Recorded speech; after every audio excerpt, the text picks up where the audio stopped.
NGA partners welcome to my channel. நான் உங்கள் ஆதி.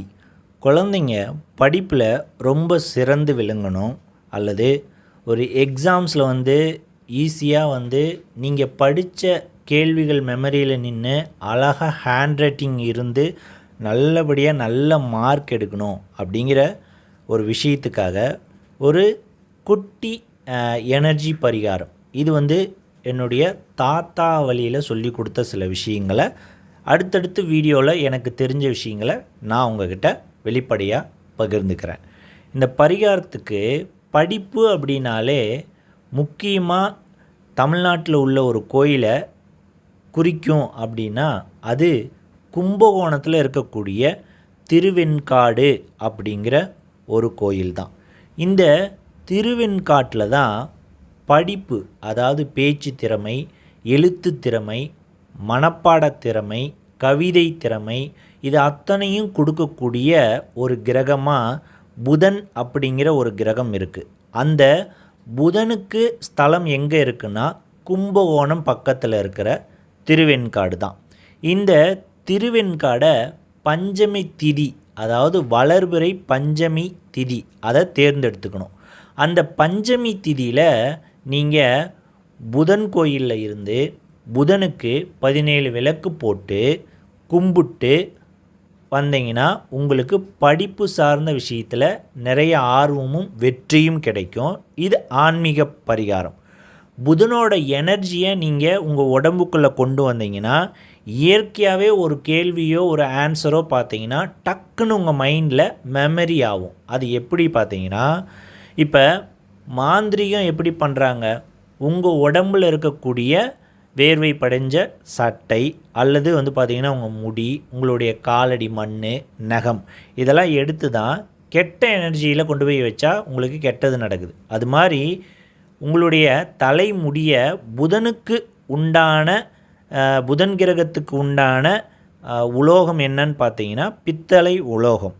அந்த பித்தளை உலோகத்தில் நீங்கள் உங்களுடைய தலைமுடியை பிடுங்கி ஒரு தாயத்துக்குள்ளே அடைச்சி அந்த புதன் கோயிலில் புதன் கிரக அமர்ந்திருக்கிற இடத்துக்கு எதிர்த்தாப்புல ஒரு குளம் இருக்கும். அந்த குளத்தில் போட்டு வந்தீங்கன்னா உங்களுக்கு புதன் எனர்ஜி கிடைக்கும்.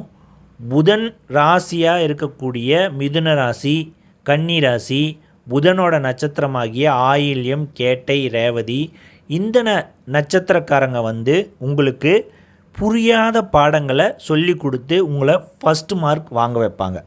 அடுத்து இன்னொரு விஷயம், இன்னொரு பரிகாரம் பார்த்திங்கன்னா, என்னால் கோயிலுக்கு போக முடியாது, வீட்லேயே ஒரு பரிகாரம் சொல்லுங்கள் அப்படின்னா இதே மாதிரி பஞ்சமி திதியை தேர்ந்தெடுத்துக்கலாம், ஒரு புதன்கிழமையே தேர்ந்தெடுத்துக்கலாம். புதன் ஓரையில் எந்த குழந்தைக்கு படிப்பு வரணுமோ அந்த குழந்தைய ஒரு பித்தளை தட்டில், பச்சை பயிர் இருக்குல்ல, கடையில் போய் கேட்டிங்கன்னா பச்சை பயிர் தான் புதனுக்கு உண்டான தானியம்.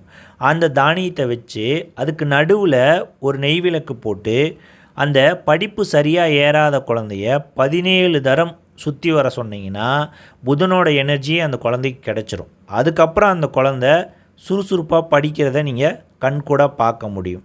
அடுத்து இன்னொரு பரிகாரம் என்னன்னு பார்த்தீங்கன்னா, அதே பச்சை பயிரை கையில் எடுத்துக்கிட்டு பச்சை பட்டு துணி அதையும் கையில் எடுத்துக்கிட்டு உங்களுடைய குழந்தையோட தலைமுடியோ, கால் நகமோ, காலடி மண்ணோ அல்லது உமிழ்நீர், எச்சி, இதை அதுக்குள்ளே வச்சு நீங்கள் ஒரு மண்ணுக்குள்ளே புதைச்சி வச்சு நீர் தெளிச்சிட்டே வந்தீங்கன்னா அந்த பச்சை பயிர் வளர ஆரம்பிக்கும். இது பஞ்சமி திதியோ புதனோரையோ வளர்பிறையில் தேர்ந்தெடுத்துங்க. அந்த பச்சைப்பயிர் வளர ஆக ஆக ஆக உங்கள் குழந்தையோட மூளையில் ஒரு மாற்றம் ஏற்பட்டு ரொம்ப சூப்பராக படிக்க ஆரம்பிப்பாங்க. ரொம்ப அதிகமான கணித திறமை அவங்களுக்கு வரதும், பேச்சு திறமை வரதும், கவிதை, டிராயிங், இதெல்லாம் சூப்பராக பண்ணுறதை நீங்கள் கண்கூட பார்க்கலாம்.